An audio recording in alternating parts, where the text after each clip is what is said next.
that first time.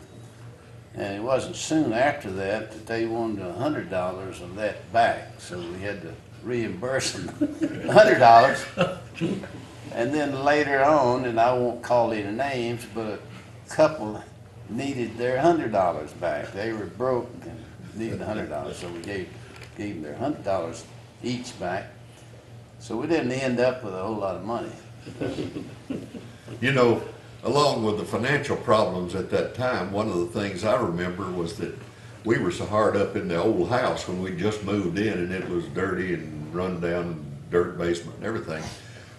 During the summer or even any time during the year, we needed money. And if we had any high school friends, classmates, or anybody that wanted to live there, we invited them in and they just paid whatever they could afford. So I had 2 or 3 friends that lived there that never came back to UT after they left there, but they lived in the house and paid us and helped out with the money. They still, the ones that are still living, when I see them, they mentioned that year that they lived in the AGR house. The rent I moved in the summer of '50 when the second session of summer school was 2 sessions in, and that was the first time we had anybody living in the house. Just bought it. And sometime that year we set the rent at $12 a month. The dues to the fraternity were $3 a month. That totaled $15. Now that's a significant figure because the real new South Stadium dormitory charged $15 a month. And that was an important figure because we could write home to our parents and explain why we were spending $3 more on dues, because it equaled out, it was the same as rent, and we really paid attention to that. And the room rate now is $600, and the dormitory started about $1,600. I can remember, this was actually before we were initiated, but we went home for Thanksgiving, I guess it was in '50.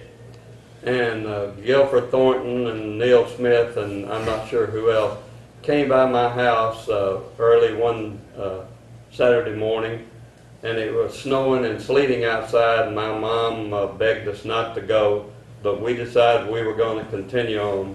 So we drove to Knoxville. We got here just before noon on that Saturday, and we had to shovel snow off of the seats of Neyland Stadium, and Tennessee played Kentucky, and Babe Parilli was a quarterback at that time, and I think Tennessee beat them 7-0, if I'm not mistaken. Correct.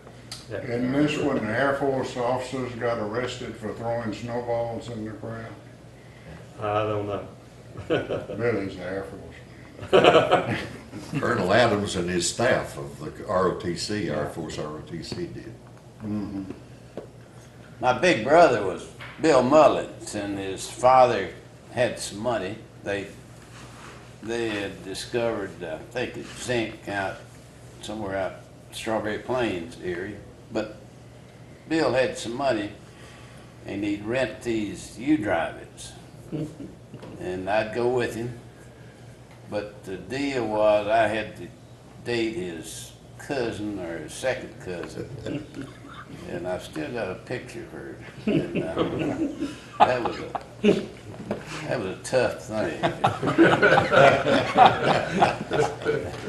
Somebody tell us about the mud pool. Back then, we didn't have many sports that we were involved in. I know we were involved in basketball, and I remember we sang at All Sing that year, but we didn't get into any of the other sports like the mud pull. Tug of war? Tug of war. Well, Brent's the man to tell the I story was on the tug anchor of war. man for, I was here 51 through 53, and then was interrupted by the Korean War and went there for 2 years. And then 55 through 58. One of the things I like to always say is Lambda Chi sponsored tug of war.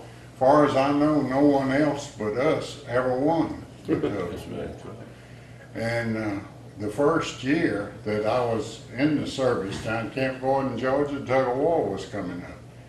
And Lord, I didn't want anybody taking my place. And so I came on up here on the bus and got off, and Sidney Johnson, the ag major over at Lambda Chi, said, I hadn't seen you all year. I said, oh, I've been around. And I sat down and I was anchor man for my first year in the Army for the Drug War. But that was a joy. It wasn't really a feat because us farm boys were used to having rope in our hands, usually with a 400-pound sow on the other end. They had never felt a rope before, and especially when it was running through their hands and burning them. They lost their enthusiasm. How long did that go on? 15 or 16 years? Well, until they quit, when they didn't want to give us any more trophies.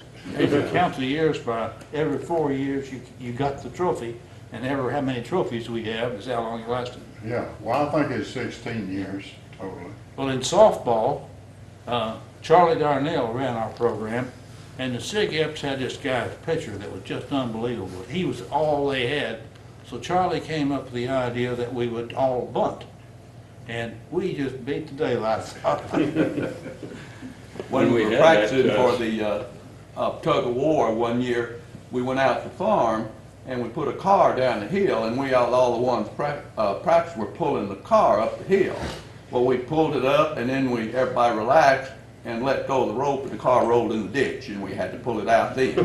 When the fire marshal got on us about the fire escape up in the sleeping quarters, we built a fire escape out back, and so we used to tie the rope to that and practice crawling up that rope off that fire escape.